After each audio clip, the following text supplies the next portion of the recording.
જય શ્રી કૃષ્ણ વિદ્યાર્થીઓ, આજે આપણી ધોરણ 4 વિષય ગણિત ચેપ્ટર નંબર 3 ભોપાલનો પ્રવાસ.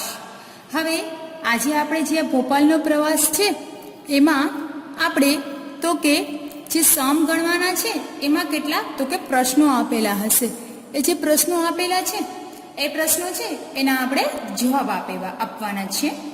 તો પહેલો જે પ્રશ્ન છે એની સૂચના વાંચી લઈએ.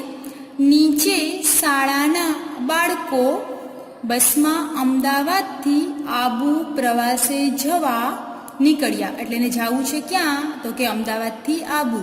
તેની વિગત નીચે મુજબ છે. તેના આધારે પ્રશ્નોના જવાબ લખો. એટલે આપણે પ્રશ્ન છે એના જવાબ આપવાના છે. જેમ કે અહીંયા તો કે તમને એક કોષ્ટક આપેલું છે, એમાં કીધું કે ધોરણ 1 થી કેટલા છે 5 અને બાળકોની સંખ્યા પહેલા ધોરણમાં 31, બીજા ધોરણમાં 30, ત્રીજા ધોરણમાં 43, ચોથા ધોરણમાં 52, પાંચમા ધોરણમાં 56 અને ટોટલ થશે 212. તો પહેલો પ્રશ્ન છે કેટલા બાળકો પ્રવાસે જાય છે? કેટલા જાય છે? 212.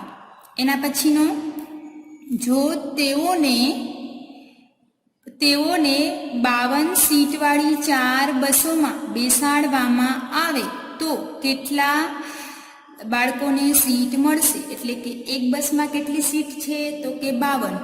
એવી કેટલી બસ લઈ જવાની છે પ્રવાસમાં તો કે 4 બસ. 52 × 4 તો 52 × 4 કરશો એટલે થશે 208 સીટ મળશે. કેટલા બાળકો સીટ વગરના હશે? તો આપણે ખબર છે કેટલા બાળકોને જવું છે તો કે 212. એમાંથી કેટલા બાળકો છે એને સીટ મળશે? 208 ને. તો 212 માંથી 208 તમે બાદ કરશો તો કેટલા બાળકોને સીટ ન મળે? 4 બાળકોને સીટ મળશે નહીં. એના પછીનો ત્રીજો, જો આ બાળકોને 35 સીટવાળી 6 બસમાં બેસાડવામાં આવે તો કેટલા બાળકોને સીટ મળશે?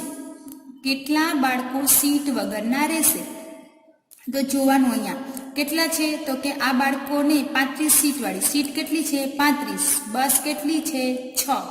તો 35 × 6 એટલે કેટલા થશે? 210 બાળકો બેસે.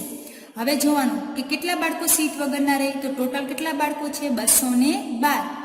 એમાંથી 210 છે એ બાદ કરીએ એટલા બાળકોને સીટ મળે તો 2 બાળક સીટ વગરના રહે. એના પછીનો ચોથો પ્રશ્ન, જો બાળકોની સંખ્યા 245 હોય એટલે 212 ની જગ્યાએ કેટલી આવી ગઈ? 245. અને બધા બાળકોને સીટ મળે એટલે બધાને આપણે બેસાડવાના છે. તો 35 સીટવાળી કેટલી બસની જરૂર પડે? તો પહેલા જોવાનું બાળકોની સંખ્યા કેટલી છે તો કે 245.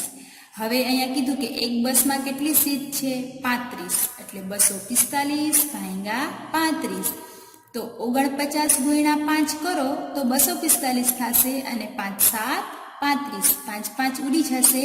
હવે 49 છે તો પાછો ઘડ્યો 7 49 અને નીચે વૈધા આ છે 7 7 ઉડી જાય. એટલે હવે આપણે કેટલી બસની જરૂર પડે? 35 સીટવાળી હોય તો 7 બસની જરૂર રહે. હવે આપણે પાંચમો સમ, જો બસ ક્યાંય રોકાય નહીં એટલે બસને ક્યાંય રોકવાની છે નહીં તો અમદાવાદથી આબુ જવા 6 કલાક લાગે. એટલે ક્યાંય વચ્ચે સ્ટોપ કરવાનો નહીં. કલાક કેટલા લાગે છે? 6. અમદાવાદથી આબુ લગભગ 230 કિમી દૂર છે એટલે 230 કિલોમીટર થાય છે. અત્યારે સવારના 7 વાગ્યા હોય તો આબુ ક્યારે પહોંચશે? તો સવારના કેટલા વાગ્યા છે? 7.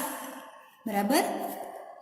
અને કેટલો સમય લાગે છે? 6. એટલે બસમાં તમે 7 વાગે બેઠા પ્લસ તમારે કેટલી કલાક બેસવું પડે? 6. તો 7 + 6 એટલે ટોટલ કેટલા થશે? 13.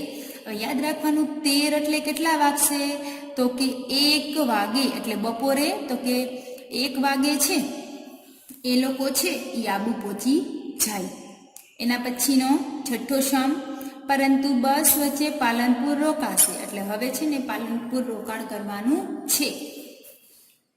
અમદાવાદથી પાલનપુર 145 કિમી છે. ત્યાં પહોંચતા 3 કલાક થાય એટલે ખાસ યાદ રાખવાનું, અમદાવાદથી ક્યાં જવું? પાલનપુર. કેટલું થાય? 145 કિમી. અને સમય કેટલો લાગશે? 3 કલાક.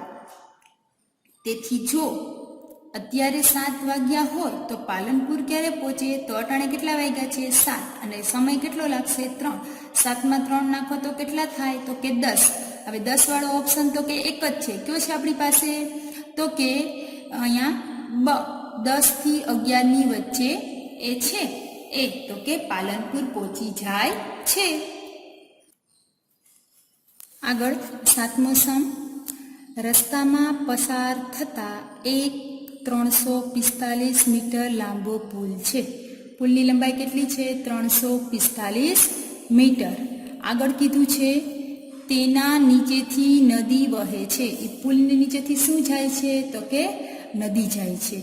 તો અહીંયા કીધું છે તો નદીની પહોળાઈ કેટલી થશે? તો ભાઈ આપણે ખબર જ છે કે નદી છે કોની નીચે આવેલી છે? તો કે પુલની નીચે આવેલી છે. તો જેવડો પુલ છે એવડી શું છે નીચે? તો કે નદી. એટલે નદી છે એની પહોળાઈ પણ કેટલી થશે? 345 મીટર થશે. એના પછી તથા જો બસ 5 મીટર લાંબી, બસ છે કેટલા મીટર લાંબી છે? 5 મીટર. તો આ પુલ ઉપર એકની પાછળ એક એવી કેટલી બસ ઊભી રહી શકે? તો જોવાનું જે બસ છે એ કેટલા મીટર લાંબી છે? તો કે 5. હવે અહીંયા જોવાનું તો અહીંયા પુલ છે એ કેટલો લાંબો? 345. 345 ભાગ્યા કેટલા કરવાના? 5.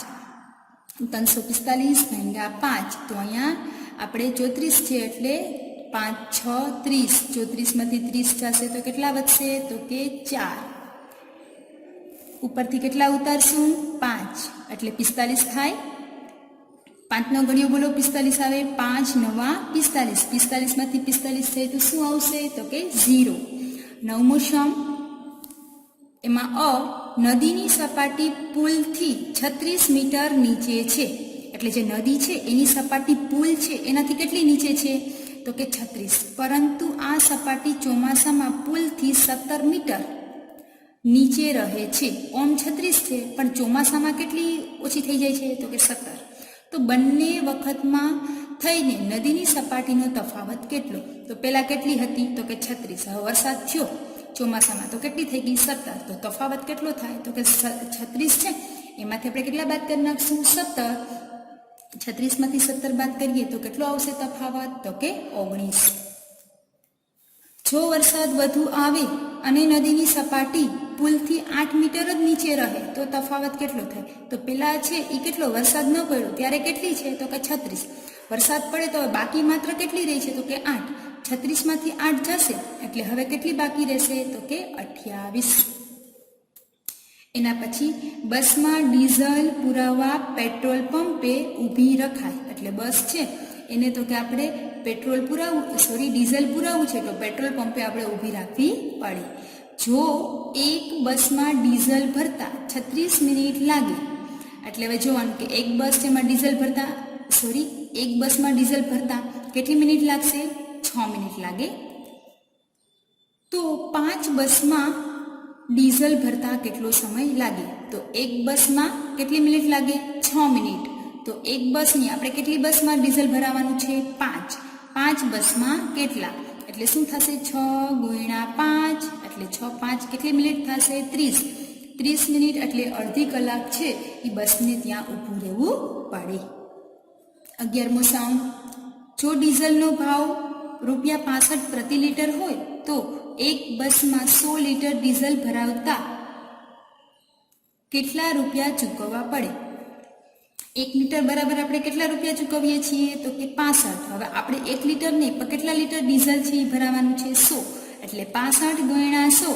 તો 65 ગુણ્યા 100 એટલે કેટલા આવશે? 6500 રૂપિયા છે એ ચૂકવવા પડે. 12મો સમ, તો બાકીની 4 બસોમાં 50-50 લીટર ડીઝલ ભરવાની કુલ કેટલી રકમ ચૂકવવી પડે? તો અહીંયા એમ કીધું છે, હવે જોવાનું છે સૌથી પહેલા તો કે 1 લીટરના કેટલા છે? તો કે 65 રૂપિયા. હવે એમાં કીધું કે એમાં 100 નહીં પણ કેટલું ભરાવાનું છે? તો કે 50 જ. તો માની લો કે તમે 4 બસ છે એમાં 50 લીટર તમે ભરાવેલું છે તો 65 ગુણ્યા પહેલા કેટલા લીટર ભરાવાનું છે? 50. એટલે 65 ગુણ્યા 50 કરો તો કેટલા આવશે? 3250. 50 લીટર છે એમાં એક બસના થાય. હવે એમ કીધું છે આપણે એક બસમાં નહીં પણ 50 લીટર કેટલી બસમાં છે પુરાવાનું છે તો કે 4, એટલે 3250 એક બસનું ખર્ચ થયો. તો 4 બસના આપણે પૈસા ચૂકવવાના હોય તો કેટલા વડે ગુણવા પડે તો કે 4 વડે, એટલે તમે 3250 છે એને 4 વડે ગુણશો તો તમને 13000 રૂપિયા છે એ તમારે 4 બસમાં ડીઝલ ભરાવવા માટે ચૂકવવા પડે. તો આજે આપણે છે આ 1 થી 12 સમ છે એ કરેલા છે. હવે પછીના વધારાના સમ છે એ નેક્સ્ટ વિડીયોમાં જોઈશું.